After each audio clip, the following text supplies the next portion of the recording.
अंजनवती जवळील वळणावर एक ट्रक धक्कादायक अपघात घडला आहे। कुऱ्यावरून अंजनसिंगीकडे लोखंडी सोलर पॅनल घेऊन जाणारा ट्रक अचानक पलटी झाला। नियंत्रण सुटल्याने ट्रक रस्त्याच्या कडेला शेतात जाऊन कोसळला। या अपघातात चालक केने वय 55 राहणार वर्हा कॅबिनमध्ये अडकून पडला होता। मात्र गावातील तरुणांच्या तात्काळ मदतीमुळे चालकाचा जीव वाचला। अपघातात शेतकऱ्यांच्या कापसाच्या पिकाचे तसेच ट्रकचे मोठे नुकसान झाले आहे। कुर्रा पोलिसांनी घटनास्थळी धाव घेऊन तपास सुरू केला आहे।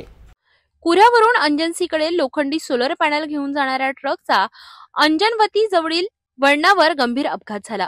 वळणावर वाहनाचे नियंत्रण सुटल्याने ट्रक थेट रस्त्याच्या कडेला असलेल्या शेतात पलटी झाला। या अपघातात चालक केने वय 55 राहणार वरा कॅबिनमध्ये अडकून पडला होता। घटनेची माहिती मिळताच गावातील तरुण यांनी घटनास्थळी धाव घेतली। त्यांनी जीवाची पर्वा न करता चालकाला कॅबिनमधून बाहेर काढले आणि तात्काळ उपचारासाठी कुर्हा येथे रवाना केले।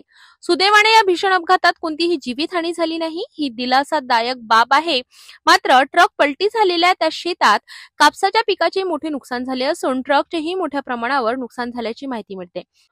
कुर्रा पोलिसांनी घटनेचा पंचनामा करून नोंद दाखल केली आहे, तसेच पुढील तपास सुरू केलाय। नमस्कार, माझं नाव युगल ज्ञानेश्वर रावणसळे। एक छोटासा समाजसेवक म्हणून मी तुम्हाला सांगू इच्छितो की आपल्या अंजनवती गावातील फाट्यावर ट्रकचा ॲक्सिडेंट झालेला आहे। याच्या आधी पण असे खूप सारे ॲक्सिडेंट झाले आहे। या 3-4 वर्षातच जेव्हा रोड झाला तेव्हापासून वाहतूक एवढी वाढली आणि स्पीड एवढा वाढला आहे वाहनांचा, इथं गव्हर्नमेंटने आपल्या शासनानं ब्रेकर द्यायला पाहिजे होते, पण इथं ब्रेकर नाही आहे। आपल्या गावातील बसस्टॉप आहे तिथे ब्रेकर नाही आहे।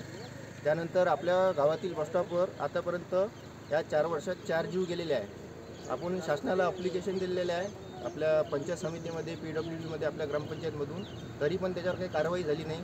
या 4 वर्षात 3 ॲप्लिकेशन देऊन पण 4 जीव जाऊन पण ब्रेकर आलेले नाही। इथं ब्रेकर नाही, 2 कॉर्नर आहे, इथं मोठे कॉर्नर आहे। असे आतापर्यंत हा 27वा ॲक्सिडेंट असेल आपल्या बसस्टॉपवर। आतापर्यंत 4-5 ॲक्सिडेंट झालेले आहेत। जीवितहानी झाली आहे आता भगवानवरून काही जीवितहानी झाली नाही, पण असे जर राहिलं, शासनानं जर याच्यावर काही कारवाई केली नाही, आपल्याला एवढंच सांगितलं की असेच ॲक्सिडेंट होत राहील आणि असेच झालं तर जीव जात राहील।